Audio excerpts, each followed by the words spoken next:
For many of us, our vehicles have been in park for the last few months. And ICBC says that's resulted in fewer accidents on our roads. But drivers shouldn't expect any breaks with their rates in the near future. And ICBC has no savings. It's too early for the BC government and ICBC to determine the extent to which the pandemic might result in benefits that could be passed on to drivers. According to ICBC, more than 100,000 drivers across the province have decreased their insurance coverage during the pandemic. If ICBC's net income results are better than forecast for this fiscal year, any additional net income will be used to benefit customers. However, ICBC's investments aren't stable. If markets drop further, the public insurer says it could lose more than $1 billion. ICBC will wait until the end of the fiscal year in March 2021 before assessing the impact of COVID-19 and whether the corporation can offer rebates to customers. There's no way to really prove their numbers. You got to take what they give you, and that's it. Richard McCandless has been an intervener in a number of the BC Utilities Commission's reviews of ICBC's rate increase requests. He's been writing reports on the company for years.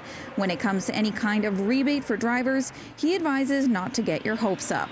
No, it's far too much trouble for them to go to that effort, especially if there's only if they don't do it, don't even look at it until next. You're talking about the third quarter.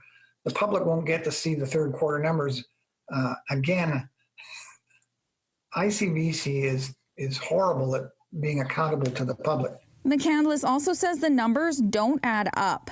The company claims with the 46% drop in claims, it's saving $158 million. But if you look at the company's forecasts in its service plan, it forecasts collecting $6.6 billion in premiums and spending $5.4 billion in claims this fiscal year. So 46% of close to $1 billion of 2 months of claims gives you around $460 million.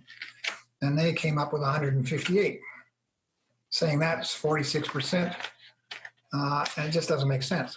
Now, there's a lot more involved, but of course they didn't provide the details. ICBC suggests the number of claims will likely increase in the near future. The number of claims has actually begun to rise, and we anticipate that this trend is going to continue as restrictions are eased. ICBC reiterating it just won't know what the financial future of the corporation will look like until the end of the fiscal year 10 months from now. No decision has been made, and no decision will be made until we have clarity about where the corporation's finances are headed. In New Westminster, Ashley Burr, City News.